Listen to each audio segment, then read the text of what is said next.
To show hidden apps as result while searching something with Finder in Samsung Galaxy S23 Ultra, go to App Screen. Tap the search bar. Next, tap More icon or three vertical dot icon on the right side of the search bar.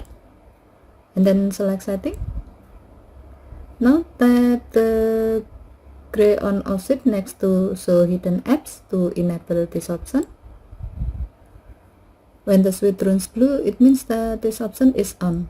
To see the result, go back to the Finder screen. Type something related with a hidden app.